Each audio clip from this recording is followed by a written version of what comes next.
এত বৃষ্টি হচ্ছে তাও বাবার কাছে যেতেই হবে। এটাই হয়তো বাবার মহিমা, যে মানুষের কিছুই হয় না। হ্যালো এভরিওয়ান, আমি সোনালি। আমার একটা নতুন ব্লগে সবাইকে অনেক ওয়েলকাম।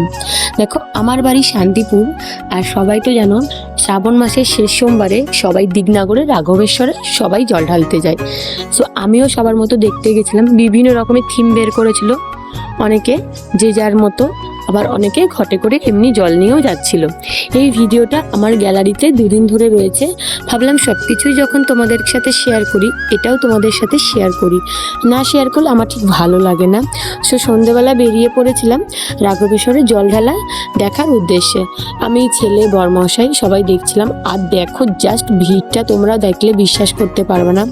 যাদের বাড়ি শান্তিপুরে তারা তো জানোই, আর যাদের বাড়ি শান্তিপুরে না তারা প্লিজ এই ভিডিওটা দেখলেই বুঝতে পারবে। তোমার তারকেশ্বরে যেমন ভিড় হয়, এখানেও তেমন প্রচুর লোকের সমাগম, প্রচুর লোকে। এটা শুধু শ্রাবণ মাসের শেষ সোমবারে এই ভিড়টা হয়। আর এক একটা থিম দেখলে জাস্ট চোখ মুগ্ধ হয়ে যাবে, জাস্ট অসাধারণ। কিন্তু আমি পুরো ভিডিওগুলো ক্যাপচার করতে পারিনি, মাঝখানে প্রচুর বৃষ্টি চলে এসেছিলো। বৃষ্টিতেও কিন্তু লোক থামেনি, ভক্তরা থামেনি, তাও চলে গেছিলো বাবার কাছে। আর এই শিবটা দেখো ভীষণ বড়, ভীষণ বড়।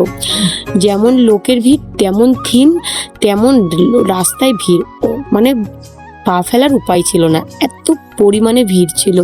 আর আমি আর আমার ছেলে দেখতে বসে গেছিলাম। আর এদিকে একটা ব্যাপার হয়েছে যে আমাদের এখানে না, মানে তারকেশ্বরেও যেমন ভক্তদের যেমন খাবার দেয়, এখানেও তেমন দেয়। আর জায়বুর দোকানে দেখো, এটা হচ্ছে সরকার বিরিয়ানি আর সরকার ক্যাটারাস, এখানেই এটা হচ্ছে আমার জায়বুর দোকান। এখানেই দেখো আইসক্রিম দিচ্ছিল সবাইকে।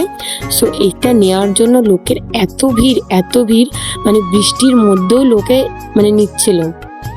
প্রচুর ভিড় ছিল, মানে দিয়ে উঠতে পারছিল না, এত পরিমাণে ভিড়। আর এই দেখো একটা বাচ্চাকে নিয়ে যাচ্ছিল, এটাই আমি দেখছিলাম। আর দেখো কি হারে বৃষ্টি হয়েছে, বৃষ্টির মধ্যেও মানে লোকের যাওয়া বন্ধ নেই। তোমরা বুঝতে পারছো কিনা জানি না, আমি ভেতরে বসেছিলাম, প্রচুর ভিড় হচ্ছিল, প্রচুর ভিড়। আর দেখো এই আরেকটা ঠাকুর নিয়ে যাচ্ছে, আর নিচে কলসি, এইভাবেই নিয়ে যাচ্ছিল। আর এত ভিড়, তাও লোকের যাওয়ার বন্ধ নেই, মানে পুষ্পবৃষ্টি যাকে বলে, বাবার মাথায় পুষ্পবৃষ্টি। প্রচুর লোকের ভিড়, প্রচুর লোকের ভিড়, যে যেমন পাচ্ছে দৌড়াচ্ছে, কেউ হেঁটে যাচ্ছে, কারোর কোনো কিছুই সমস্যা হচ্ছে না। এটাই হচ্ছে একটা ভগবানের দান। আর দেখো কত লোক যাচ্ছে, আমারও খুব যাওয়ার ইচ্ছা, বাট জানি না বাবা যদি চাই কখনো যেতে পারবো। আর তারপরে দেখো আজকে রাতে ছেলেকে একটু পিৎজা কিনে দেওয়া হয়েছিল, মানে আমার জামাইবুই কিনে দিয়েছিল, সেটাই ছেলে খাচ্ছিল। সো এই ছিল আজকের আমার একটা ছোট্ট ব্লগ। সবার কেমন লাগলো সবাই কমেন্ট করে জানিও। আর কে কোথা থেকে ভিডিওটা দেখছো প্লিজ সেটাও কমেন্ট করে জানিও।